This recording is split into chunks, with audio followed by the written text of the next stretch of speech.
hadir dalam kegiatan Majlis Taklim yang pengajian berapa ya RT ya. Yang mudah-mudahan hadirnya kita di majelis ilmu ini sebagaimana janji Allah Subhanahu wa taala, barang siapa yang melangkahkan kaki untuk menuju ke tempat tolak ilmi, maka Allah akan berikan ampunan dan akan dimintakan ampun. Kalau dalam bahasa itu hatal haitanu fil bahri, sampai-sampai ikan yang ada di lautan pun memohonkan ampun untuk orang yang cari ilmu. Nah, mudah-mudahan kita termasuk orang yang dimohonkan ampun untuk wasilah dari kegiatan taklim ini. Amin. Salawat dan salam semoga terlimpah curah kepada junjungan kita, yakni Habibana wa Nabiyana wa Maulana Muhammad sallallahu alaihi wasallam, kepada keluarga, sahabat, dan kepada segenap umat yang setia akhir zaman. Hakim yang saya muliakan, Pak Ustaz dan Bapak-bapak yang hadir, yang saya muliakan, maaf mungkin nanti nggak terlalu malam ya Pak, kebetulan ada kegiatan lagi. Minggu yang lalu itu kita bahas tentang apa ya Pak? Masih ingat kayaknya? Doa duduk di antara dua sujud. Yang apa Pak? Yang mau berangkat gratis ya Pak? Yang ingatnya gratis ya. Sebenarnya kita lagi bahas doa Pak. Doa yang kita baca setiap sholat. Setiap sholat itu kita meminta sama Allah itu adalah 6 hal. Dalam duduk di antara dua sujud, dan duduk di antara dua sujud itu salah satu rukun sholat yang kemarin kita sudah sampai bahasan itu. Dan di antara rukun sholat itu ada yang termasuk rukun qasirah. Qasirah itu singkat. Nah, salah satunya adalah ketika i'tidal, yang kedua ketika duduk di antara dua sujud. Makanya ketika dalam sholat tasbih pun, kalau yang lain 15, kalau di situ cukup 10.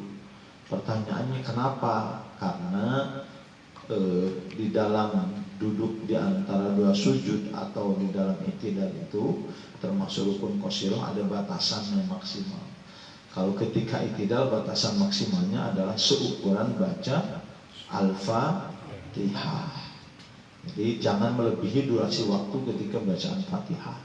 Baik baca Fatihahnya dibaca tartil ataupun dibaca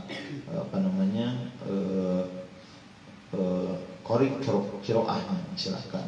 Tapi yang paling penting tidak boleh, kecuali kalau dalam i'tidal itu dilanjutkan dengan doa seperti doa kunut, doa tolak balak, diperbolehkan melebihi waktunya. Tapi kalau hanya i'tidal semata cukup, jangan terlalu panjang karena termasuk rukun qasirah. Makanya doanya pun sami Allahu liman amin, Rabbana lakal hamdu mil'us samawati wa mil'ul ardi wa mil'u ma syi'ta min syai'in ba'du. Baru dilanjutkan dengan sujud.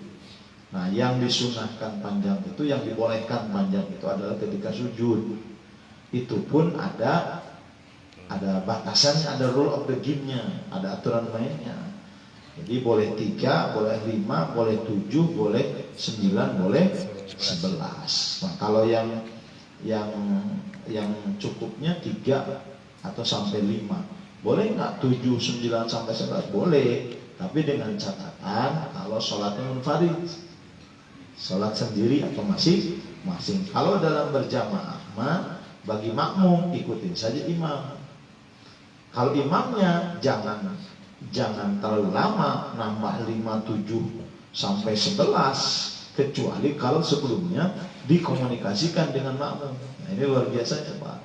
Jadi imam itu memang punya hak penuh untuk memimpin. Istilah kata mau lama mau sebentar terserah saya kalau jadi imam. Tapi di situ ada suatu langkah yang bijak. Si imam pun ketika mau panjang, lihat jamaahnya. Kalau jamaahnya sebelumnya tidak dikomunikasikan, bukan sunnah Pak asalnya. Bukan sunnah, malah dampaknya malah bisa jadi makruh. Jadi makruhah kalau dalam bahasa fikih itu makruh, dimakruhkan bahkan. Yang tadinya pengen dapat lebih pahala ya Pak ya, pengen dapat sunnah, kan definisi sunnah itu mayusafu ala fa'ilihi wa la yu'aqabu ala tarkihi.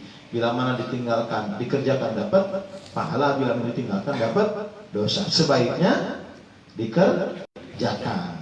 Nah, itu kan sunnah. Tapi kalau tidak disepakati dengan jamaah bukan malah dapat sunnah, malah hukumnya jadi makruh. Makanya silahkan boleh panjang, kecuali sebelumnya dikomunikasikan atau di tempat-tempat yang memang biasa sholatnya cukup panjang durasinya, seperti di Mekah, di Madinah. Kalau di situ kan memang sholatnya dilakukan anteng, orang semuanya tujuan untuk melaksanakan sholat di situ, jadi panjang pun nggak masalah bagi kita. Tapi kalau di masjid yang lain-lain, misalnya seperti di kita ya disesuaikan dengan jamaah. Nah, untuk antisipasi itu maka yang sujud agak panjangnya silahkan sujud di akhirnya saja, boleh dipanjangkan. Kalau sholat lagi sendiri boleh Pak, silahkan. Kalau sholat lagi sendiri mah panjang terus silahkan. Karena gerakan yang paling Allah sukai dan paling Allah cintai di antara semua gerakan adalah ketika hamba sedang sujud.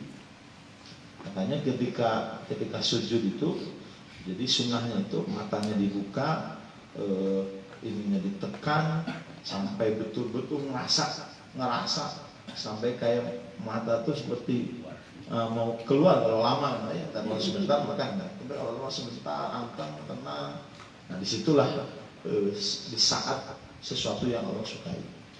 Nah, setelah sujud kemudian duduk di antara dua sujud. Rabbik firli warhamni wazburni warfa'ni warzuqni wahdini wa'afini wa'afani. Itu yang paling utama. Gimana kalau nggak baca? Nggak apa-apa, karena yang wajibnya apa? Gerakannya.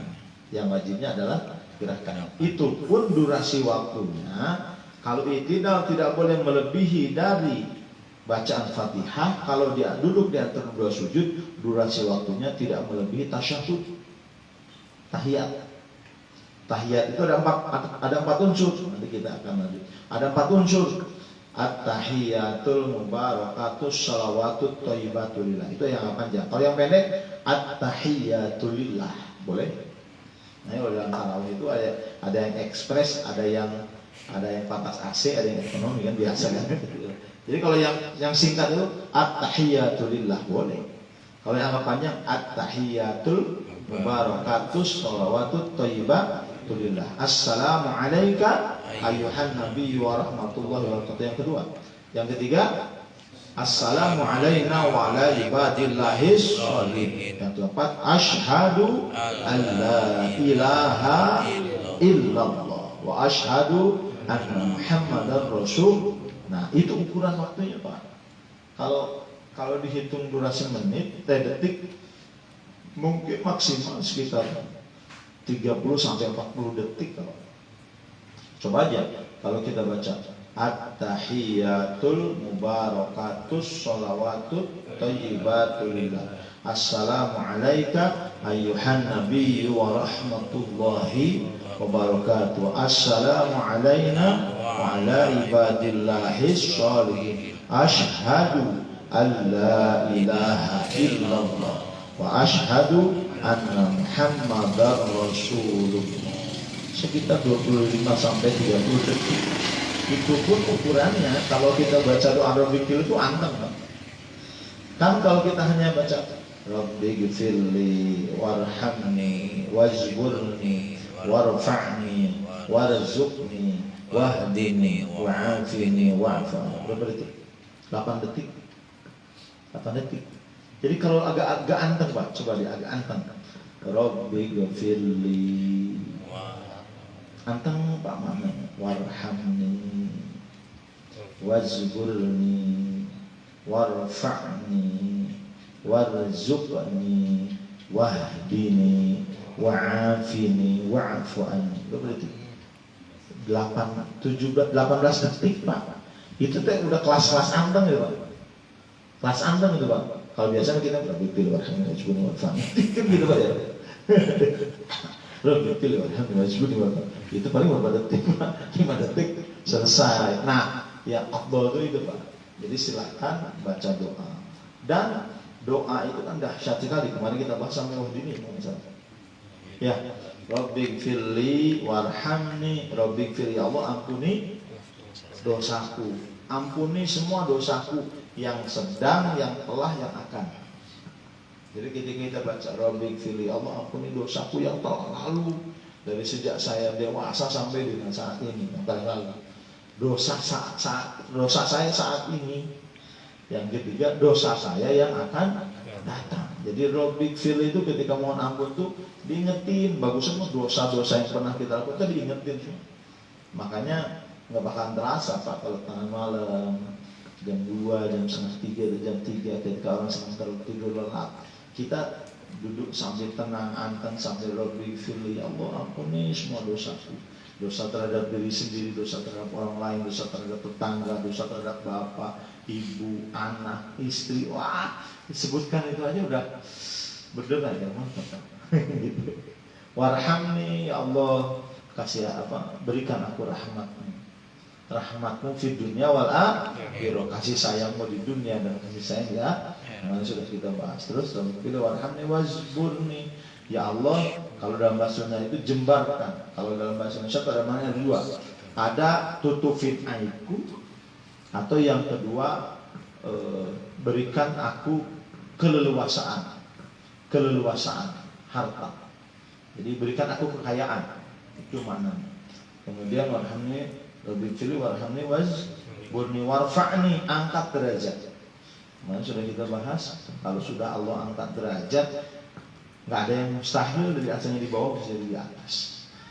Tapi bisa juga sesuatu di atas dengan seketika Allah hanya membalikkan tangan bisa langsung berada di bawah. Oleh karena itu warfa'ni, Allah berikan angkat derajat, warfa'ni warzuqni, berikan aku rizki. Mana sampai dengan rizki, warzuqni wahdini, ya Allah berikan aku rizki wasi'an di dunia wal akhirah. Rezeki itu jangan dimahami dengan uang saja Pak. Sehat juga rezeki, leluasa waktu juga rezeki, kita berangkat ngaji juga rezeki ya Pak ya, pulang ngaji sehat juga kita adalah rezeki, bisa bertemu juga dengan rezeki. Jadi makna rezeki itu kalau diartikan tidak hanya dalam bentuk uang saja, karena uang bisa jadi itu rezeki kita tapi bukan milik kita. Ini uang di dompet 100.000 belum tentunya bakal dimakan oleh kita.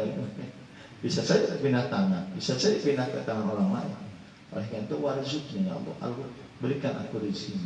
Warzuqni wahdini, berikan aku hidayah.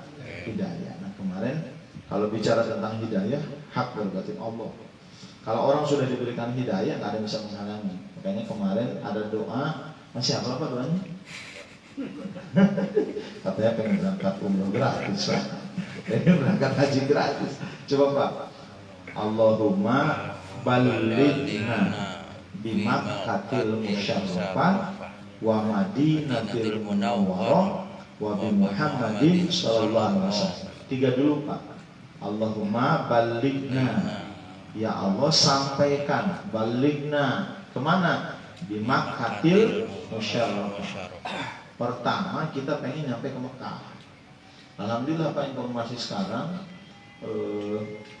sudah Arab Saudi sudah membuka untuk bisa masuk tanpa ada masa karantina 14 hari.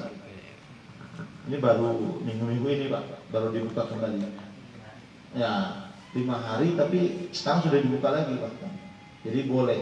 Itu kan lumayan Pak, 14 hari kosnya itu berapa? Untuk tinggal di hotelnya berapa? Nah, alhamdulillah itu sudah berkurang. Nah, mudah-mudahan nggak usah ada lagi masa karantina sehingga sangat-sangat meringankan biaya untuk melaksanakan umroh atau melaksanakan ibadah haji. Oke Pak, kita hafalkan dulu. Allahumma balighna bimakkatil musyarrafah. Pak, Allahumma balighna bimakkatil musyarrafah. Allahumma balighna bimakkatil musyarrafah. Biar doanya ngena ke hati. Pahami maknanya.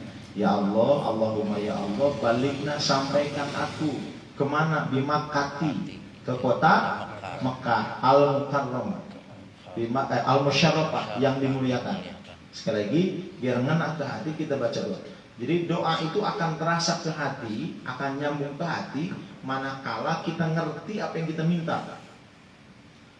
Baca doa yang panjang, baca lafaz kalimat doa yang panjang, kalau kita nggak ngerti hanya di mulut saja. Tapi kalau kita faham maknanya, maksud dan tujuannya kena, insya Allah akan langsung nyangkut ke hati. Makanya kita pahami mana? Allahumma ya Allah, balighna, sampaikan aku kemana? Di Makkatil Musyarrafah, ke kota Makkah yang yang dimuliakan. Kenapa harus datang ke Mekah? Karena ritual haji, ritual Mekah semuanya ritual umroh semuanya di mana? Di Mekah. Ritual haji, ritual umroh semuanya ada di Mekah. Ketika berangkat ke Mekah, maka pertama pakai kain ihram. Setelah kain ihram nyampe ke tempat, kemudian tawaf di mana? Di Mekah. Setelah tawaf kemudian sa'i baina Safa wal Marwah. Setelah Safa Marwah potong rambut, tahallul. Setelah tahallul tertib, udah selesai. Pengen berangkat lagi, pengen ngelaksanain umroh lagi, bisa.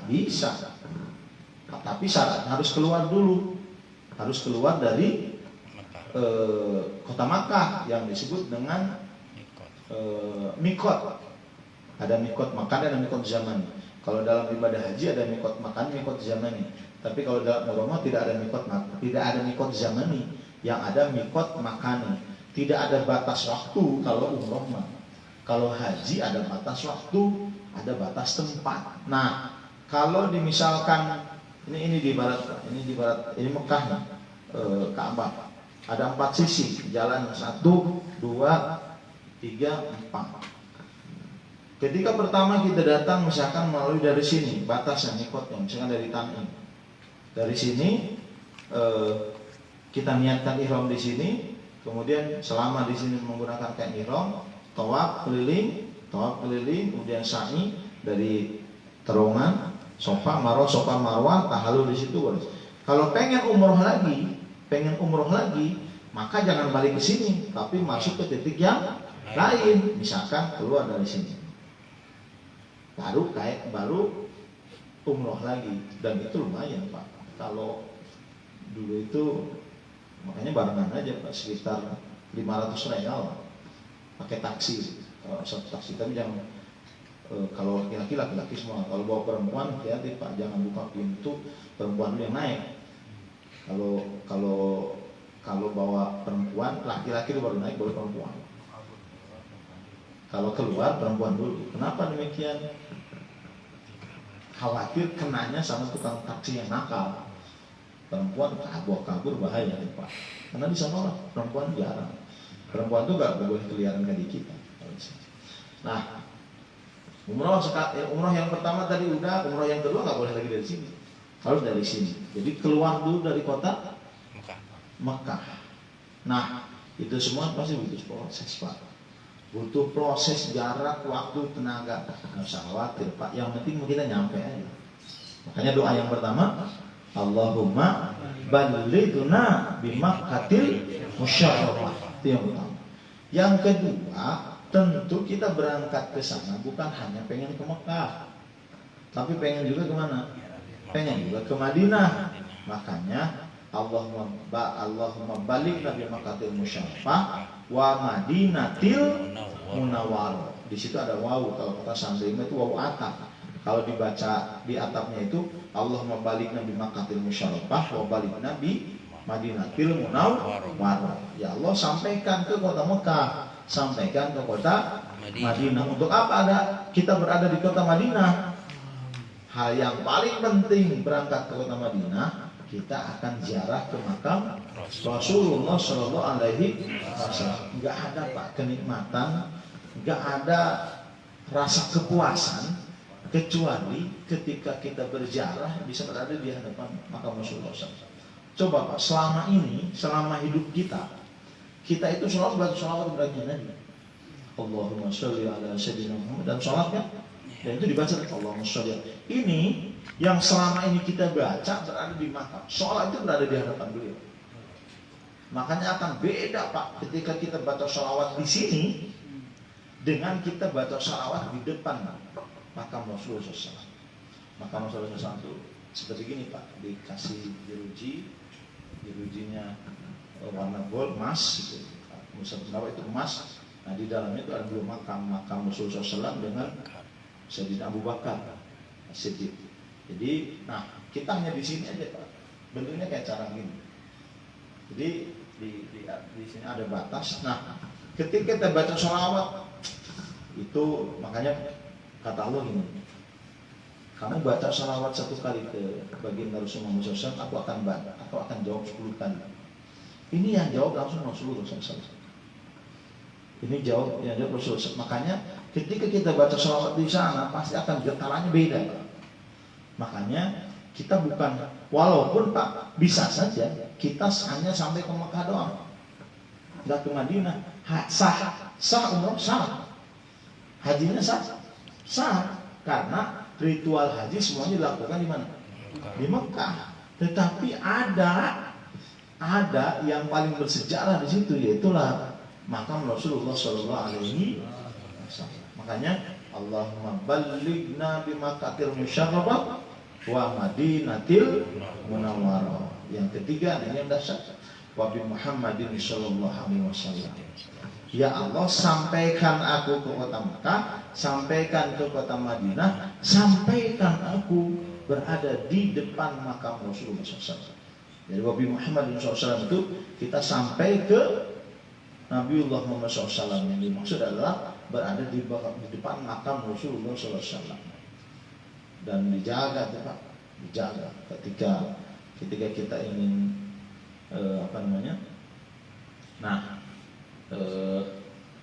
mudah-mudahan kita semuanya bisa dilihatkan ke sana, dan sudah mudah-mudahan kita berkali lagi bisa ke sana. Nah di situ itu di dalam masjid Madinah itu ada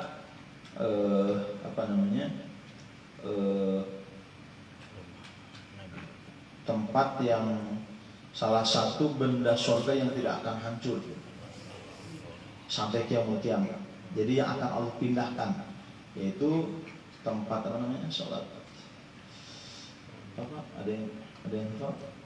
Tempat sholat Nabi itu.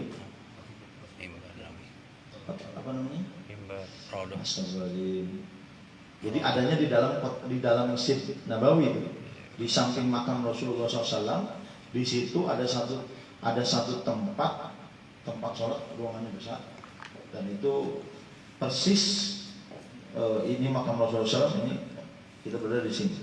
Nah ini tempat yang jadi tujuan semua umat Islam, karena satu rakaat di situ bagaikan ribuan rakaat di situ. Nah jangan aneh Pak kalau di situ berebut, jangan aneh kalau di situ saling dorong-dorong. Cuman ada triknya.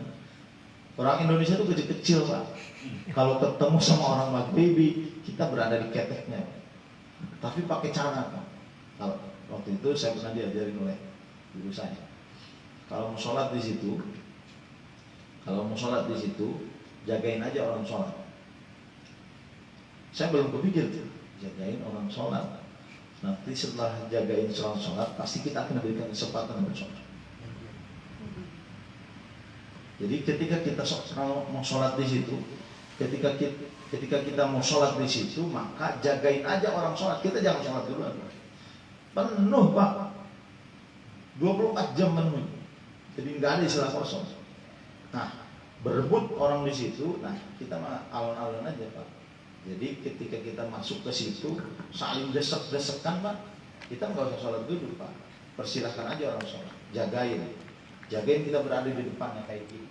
Ini orang sholat gini itu. Artinya siapapun jangan mengganggu dia. Setelah dia sholat kita jagain, pasti dia pun akan jaga.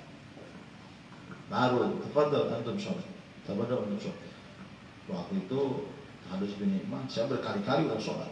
Ada datang orang Sukabumi gitu. Tinggi gede. Katanya polisi gitu. Datang di situ, pas masuk di situ langsung, ya ini mah gimana bisa sholat penuh begini, kata beliau gitu.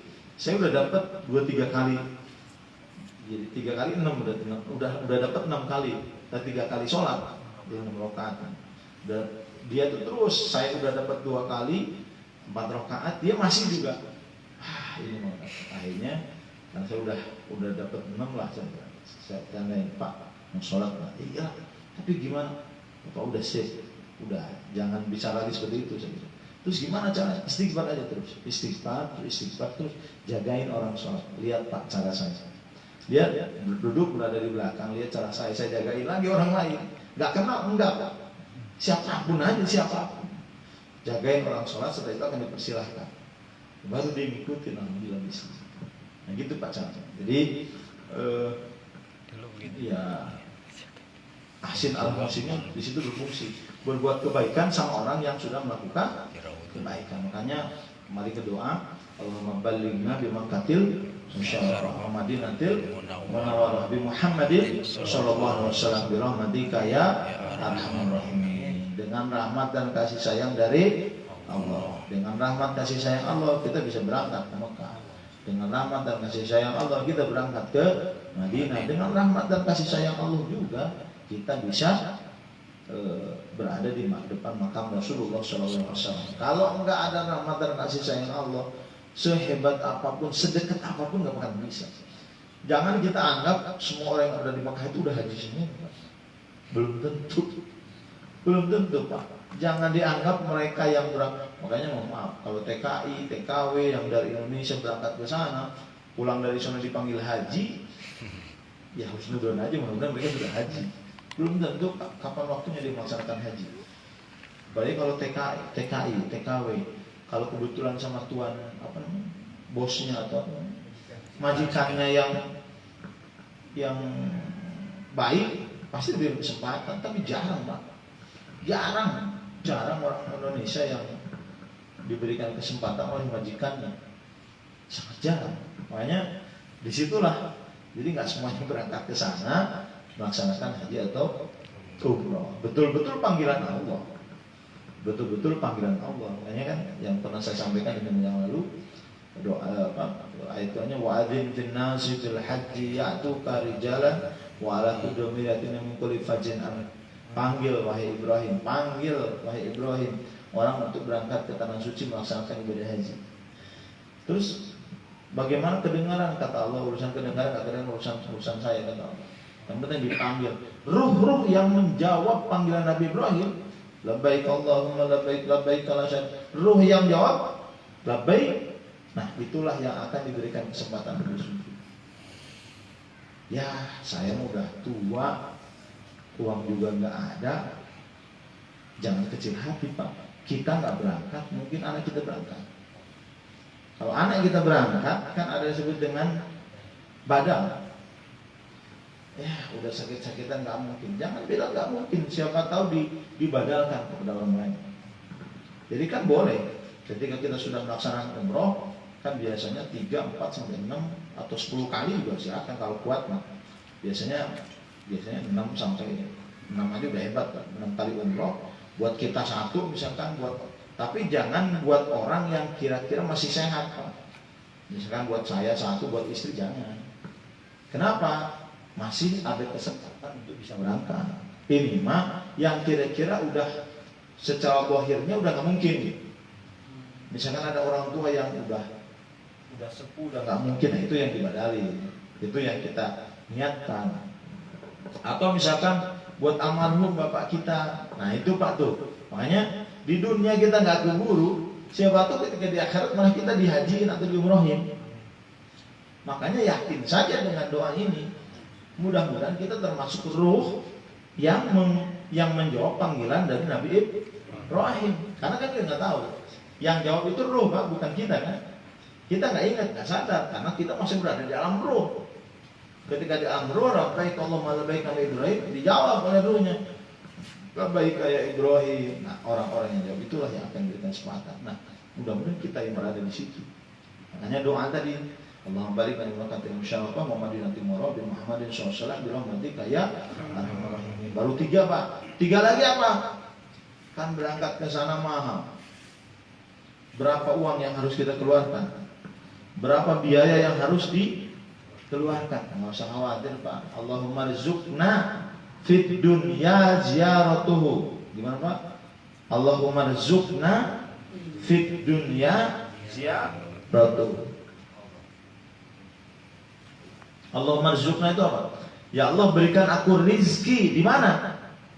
Fid dunya untuk apa? Ziaratuhu, untuk ziarah kemana? Ke Rasulullah SAW. Ini makanya nggak usah khawatir dengan uang yang kita miliki, karena rezeki milik Allah. Sekali lagi, nggak usah khawatir dengan kemampuan ekonomi yang kita miliki, karena rezeki milik Allah. Secara logika dari uang kita tuh nggak mungkin uang kita, tapi kan rezeki milik siapa? Milik Allah. Apakah melalui anak kita, apakah melalui keluarga kita, atau bahkan orang lain yang nggak kenal, atau oleh siapapun, karena itu cara Allah, serah cara Allah saja untuk memberikan kita kesempatan. Makanya Allahumma rzuqna fid dunya ziyaratu, ya Allah berikan aku rezekimu di mana? Di dunia untuk apa? Untuk bisa berziarah kemana? Ke tanah suci Makkah dan Madinah. Fid dunya ziyaratuhu, nah ini yang dasar tak. Wa fil akhirati syafa'atuhu, ya Allah berikan aku di akhirat mendapatkan pertolongan dan syafaat dari Rasulullah SAW. Makanya disebut dengan syafaatul udhma. Syafaat yang paling besar, pertolongan yang paling besar, tak ada lain kecuali pertolongan dari Nabiullah Muhammad SAW yang disebut dengan syafaatul Nabi. Jumlah Nabi itu ada 124.000 orang Nabi dalam kitab Qatrul Buais. 124.000 orang Nabi sama dengan jumlah sahabat. Pertanyaannya, apakah dari 124.000 itu ngasih syafaat? Enggak ada. Dari 124.000 orang Nabi yang dianggap jadi Rasul Allah SWT ada 315. Ada yang mengatakan 314, ada yang mengatakan 313. Yang populer 315. Berdasarkan hadis Rasulullah SAW yang sahih. 315 dari 315 Nabi dan Rasul yang wajib diketahui hanya 25. Kenapa yang 25? Karena yang disebutkan oleh Allah dalam Al-Quran hanya 25 nama. Yang disebutkan oleh Allah namanya dalam Al-Quran hanya 25 nama. Oleh karena itu yang wajib diketahui hanya 25 orang nama Nabi saja. Dari 25 orang Nabi yang ngasih syafaat hanya satu, Bang. Rasulullah SAW. Nabi Adam, bapak kita semuanya, sebagai Abun Nas, bapaknya seluruh manusia, tak bisa ngasih pertolongan. Kenapa Nabi Adam nggak bisa ngasih pertolongan? Karena Nabi Adam juga punya dosa yang harus ditobati. Apa Pak? Ngambil buah khuldi. Kata Allah, silahkan Adam, sepuasnya kau hidup di surga. Silahkan kau sepuasnya hidup di surga. Cuma jangan sekali-kali dekat-dekat dengan pohon ini. Pohon apa namanya? Ya, pohon khuldi. Jangan dekat-dekat dengan pohon khuldi. Nabi Adam betul-betul mengingat janji Allah tersebut, dan Nabi Muhammad nggak pernah lupa, selalu ingat. Ada Siti Hawa. Siti Hawa, perempuan biasanya mudah tergoyahkan, laki-lakinya kuat, perempuannya nih. Itu setan Pak datang. Setan itu kan nggak bisa masuk surga, tapi masuk melalui ular. Melalui ular. Makanya ada ular yang, kalau ular itu kan badannya kecil tapi bisa masuk apa aja. Iya Pak. Coba ada ular yang bisa makan kambing, kan selogika nggak mungkin. Iya. Ada ular yang bisa makan kucing, nggak? Selogika nggak mungkin. Ularnya segede gini, coba Pak. Tapi bisa makan kucing yang segede gini. Selogika nggak mungkin. Tapi bisa. Nah, menurut satu riwayat si setan itu masuk melalui ular, makanya ularnya biasanya di sini gede. Itu sejarahnya itu Pak. Jadi masuk ke dalam surga, mau ngapain? Menggoda. Yang digoda pada siapa? Siti Hawa. Siti Hawa. Hawa ambil tuh buah khuldi. Kata Allah nggak boleh. Nah, kenapa nggak boleh? Karena nggak ada buah yang paling enak kecuali buah ini. Setan. Serius? Nah udah mulai itu. Serius nih. Nggak ada yang paling enak kecuali buah ini. Akhirnya apa? Gerenyang Pak. Gerenyang itu ayo dong, dengan manja si Hawa kepada Nabi Adam. Ayo dong, nggak boleh, kata Allah. Sedikit aja.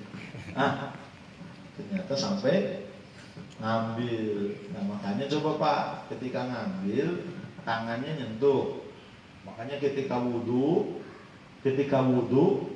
ada membasuh tangan. Coba Pak, kalau tangan itu dibanjur, nggak dibasuh, bukan diusap.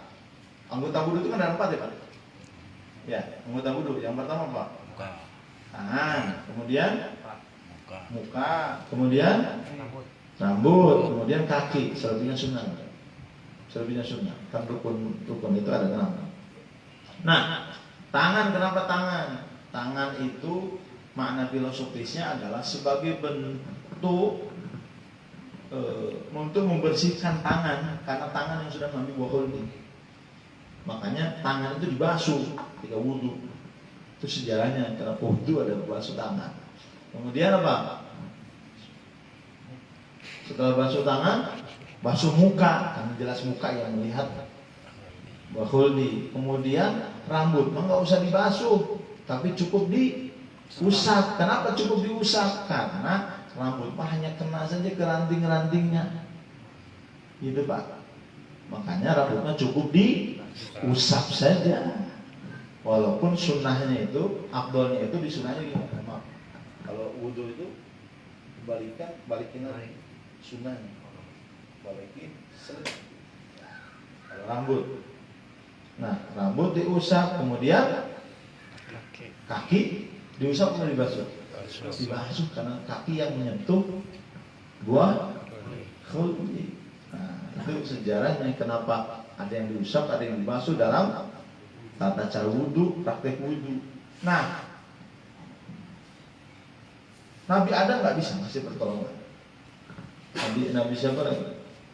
Nabi Ibrahim nggak bisa juga. Kenapa Nabi Ibrahim nggak bisa? Tenang ngebohong Pak sekali. Kalau kita ngebohongnya nggak bisa sekali. Kalau Nabi Ibrahim ngebohongnya sekali Pak. Kalau kita ngebohong nggak bisa sekali.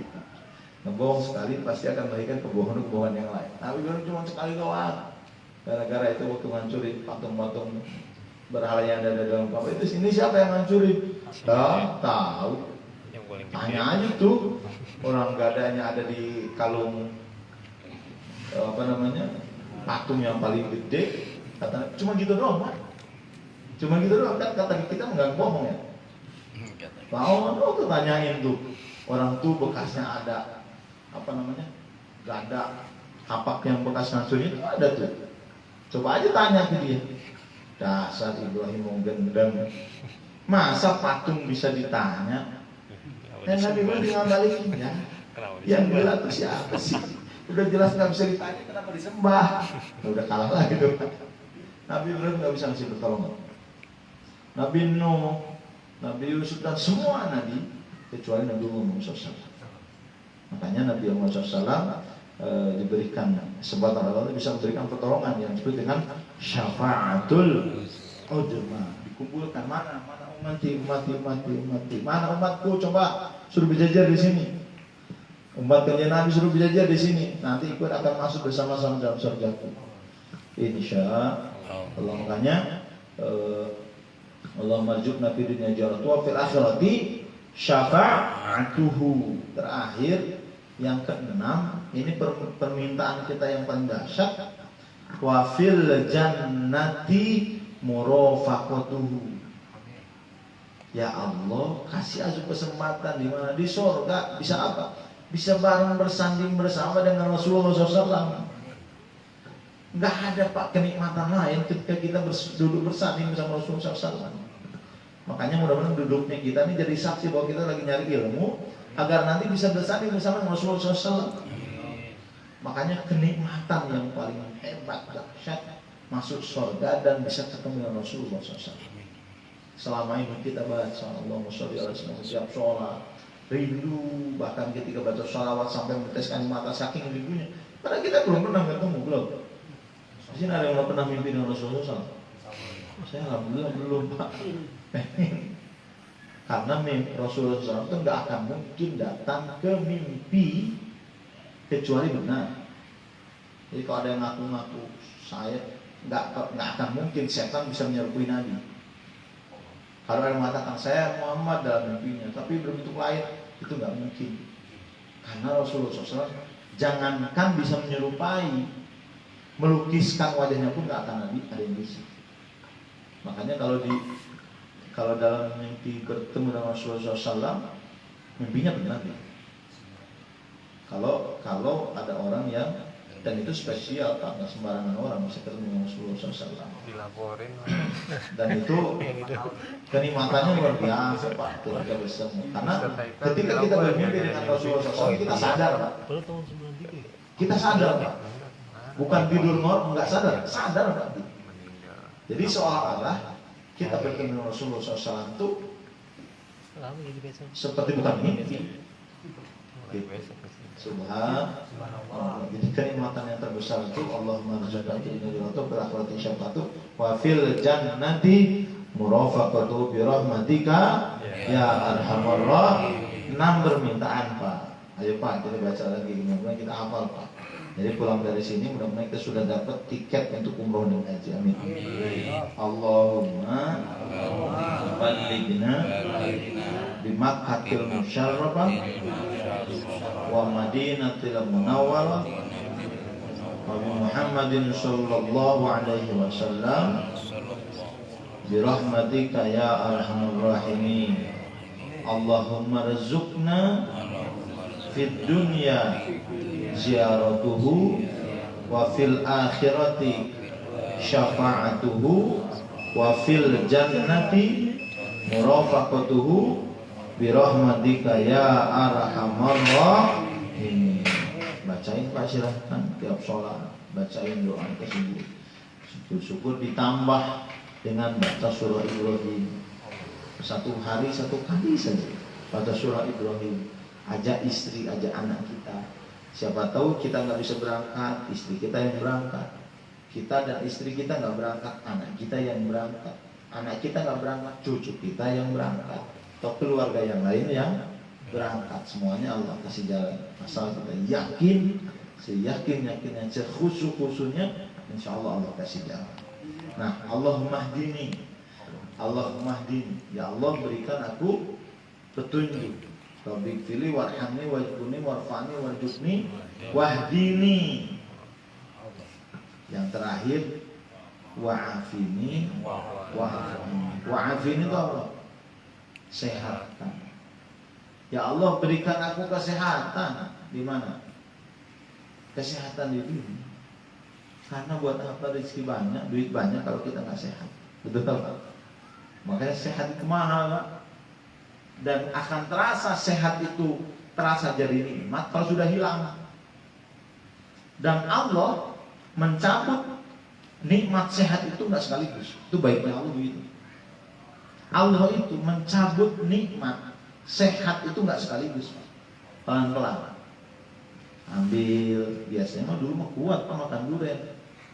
Sekarang mah puyeng makan durian. Ini cabut nikmat dari durian dikit-dikit. Dulu makan jengkol pete hajar be, sekarang makan pete jengkol kelayangan.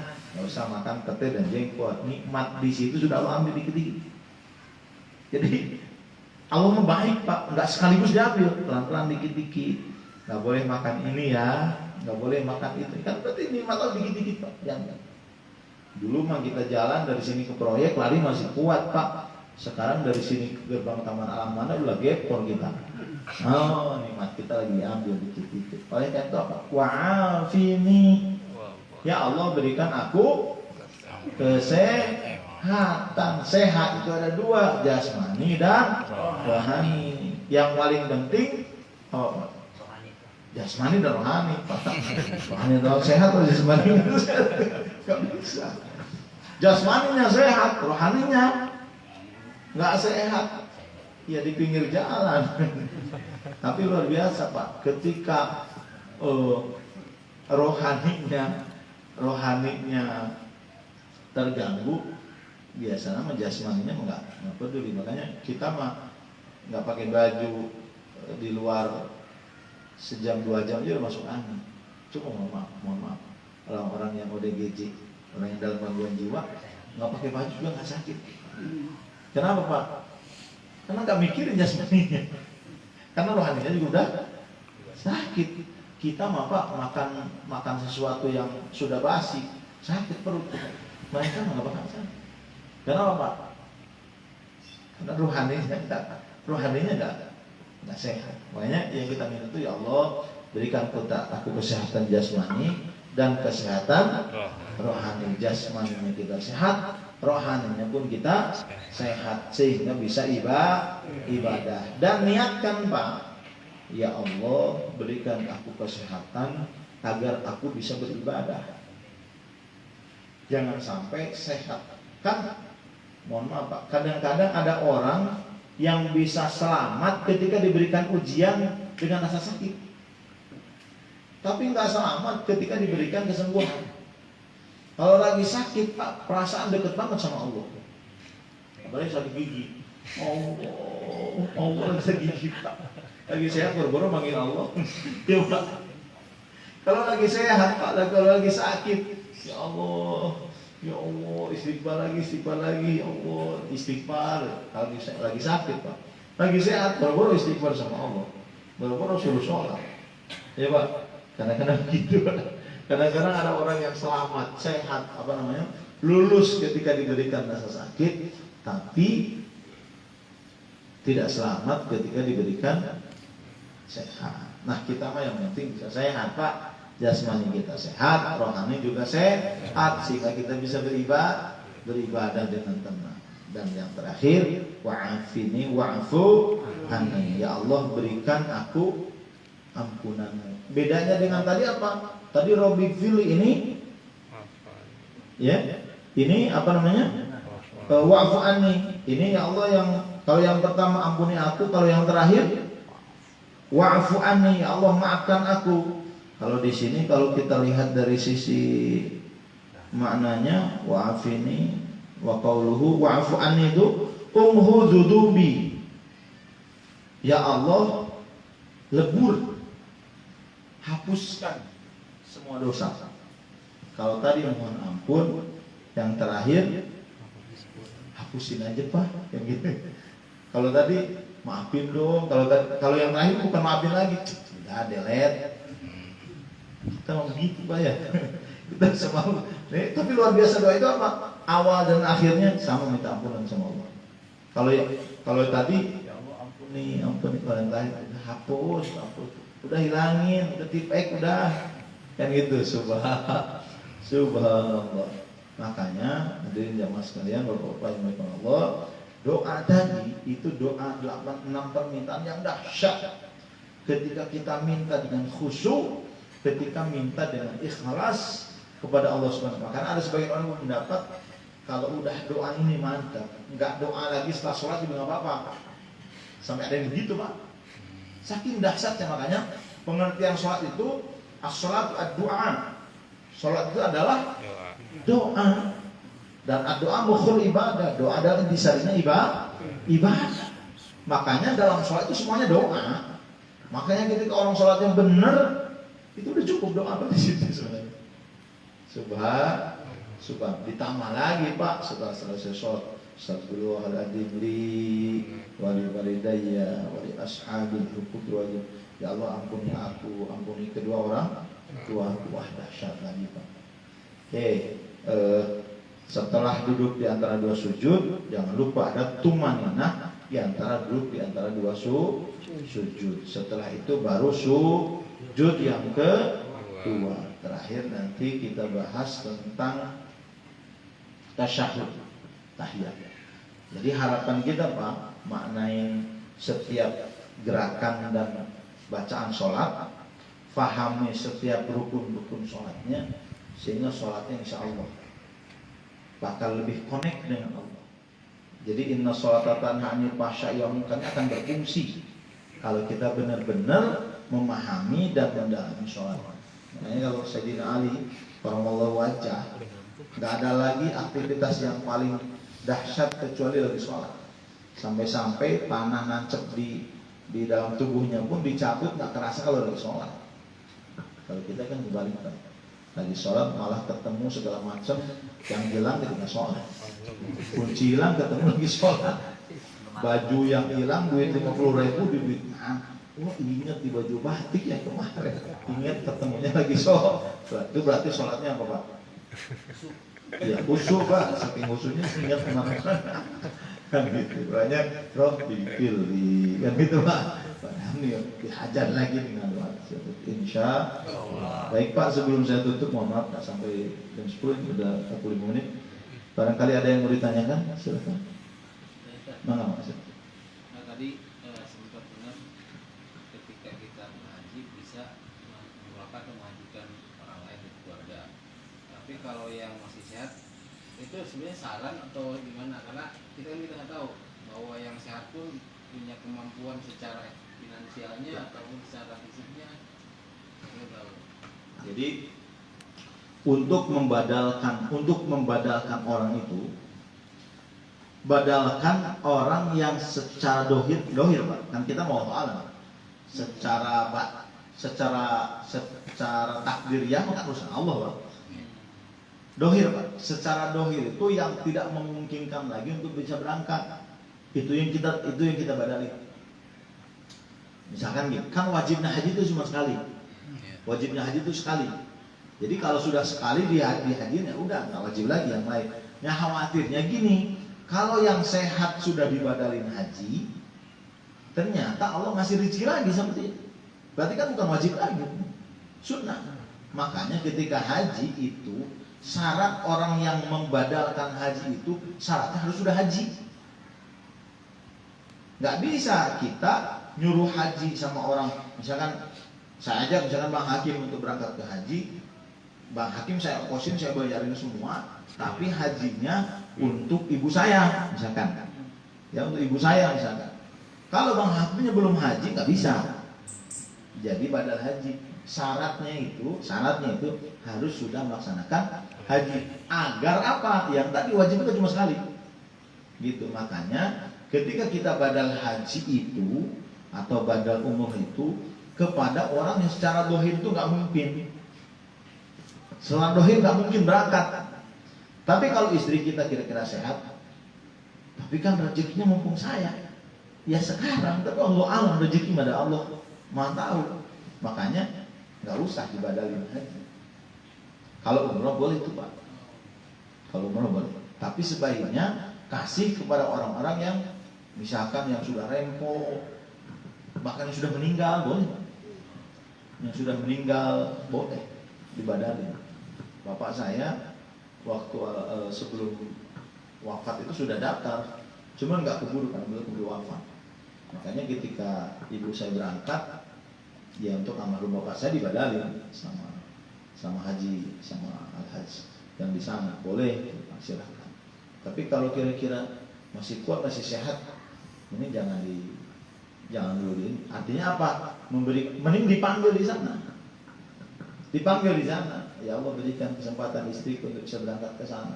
Dan ketika kita pulang ke sana itu jangan pulang mau ke Indonesia, tapi niatkan dalam hati mau pulang dulu ke Indonesia, bukan mau pulang ke Indonesia. Beda nggak? Saya balik lagi. Ya.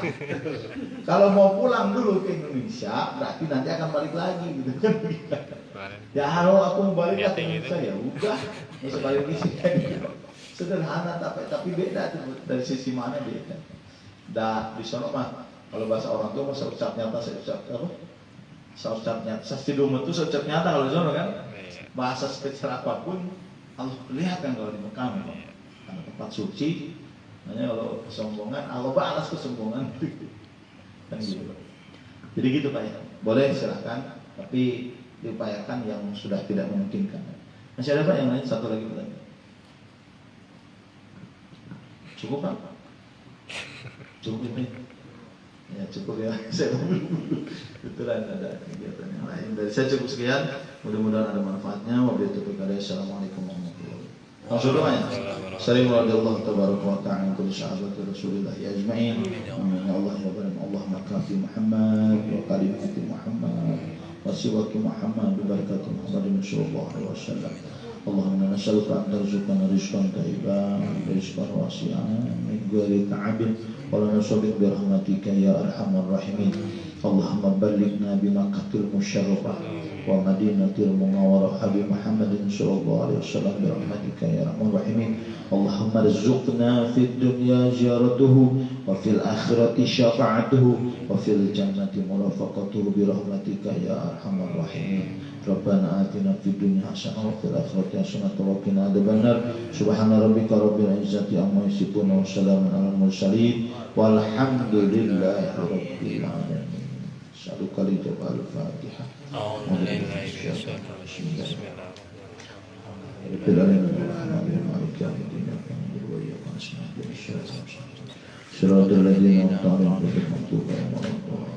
Amin ya Allah ya Rabbal alamin. Yang benar saya yakin adalah Allah, yang salah sekalian saya beri maaf. Wabillahi taufiq. Assalamualaikum warahmatullahi wabarakatuh.